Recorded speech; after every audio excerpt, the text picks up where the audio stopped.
ከዚህ በኋላ ያለውን ነገር ስትመለከቱት እርግማን የተሞላበት ቃል ነው። በእነዚህ አማልክቶች የሚያምኑ ሰዎች ቢኖሩ ይላል ምን ይሁኑ ነው የሚለው? እንደነርሱ ይሁኑ ይላል። እንደነማን? እንደማይሰሙት፣ እንደማይጓዙት። ከባድ የሆነ እርግማን ያለበት ወገኖች፣ ዛሬ በምድራችን ኢትዮጵያ የክርስቲያን ደሴት በምትባለው ምድር፣ የክርስቲያን ሀገር እግዚአብሔር በምትባለው ምድር ዓይን ያላቸው የማያዩ ብዙ ጣዖታቶች አሉ። እጅግ ከፍ አድርግልህ አንተ። ዛሬ በጌታ በኢየሱስ ከመጣው ቃል የተነሳ በምድራችን የተሰገሰጉ ጣዖታቶች ይደመሰሳሉ። አሜን። አረ ለግረቅ አድርግና አሜን በላት።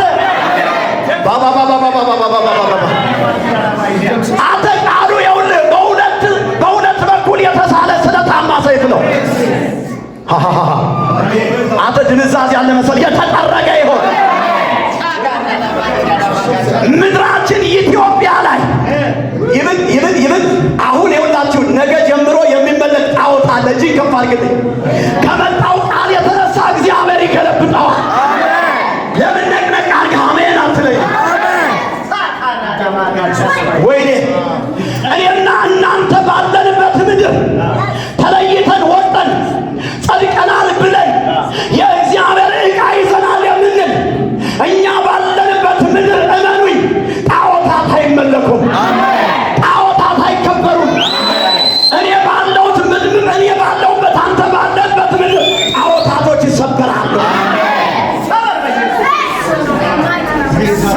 አምላኬ ሕያው ምስክሬ ነው። ይኸውላችሁ የይስሐቅ ከቀርሜሎስ ተራራ ወደ ሱነም ባለፈ ጊዜ ይልና የምድሪቱ ጭንገፋ ተሰበረ ይላል። ዛሬ እኔ እዚህ ከመውጣቴ የተነሳ አካባቢው ላይ ይገዛለው ያለው ዘንዶ በኢየሱስ ስም ይገለበጥ። ያለ ሐዚካ በቃ ሊመጣብኝ ነው። እንግዲህ ምንም ማድረጋችን ማላባጋያ ይኸውልህ እመነኝ፣ ነገ ጀምሮ ለውጥ ነው የሚሆነው።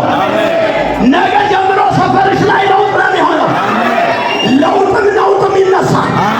እግዚአብሔር ዛሬ ሰይፍ የሚያስጨብጣቸው ዜጎች አሉ። እኔ ነኝ የምትል ከሆነ ዘለህ አሜን በል።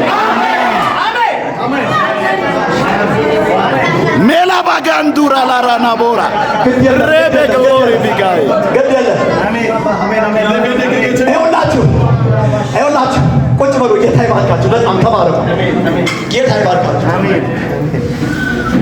አብርሃም የሚባል ሰው ከመጠራቱ በፊት ባዕድ አምልኮ የሚያመልክ ሰው እኔ በቀድሞ በጌታ በነበርኩኝ ጊዜ አይደለም ባዕድ አምልኮ ማምለክ፣ እኔ ራሱን መለክ ነበር።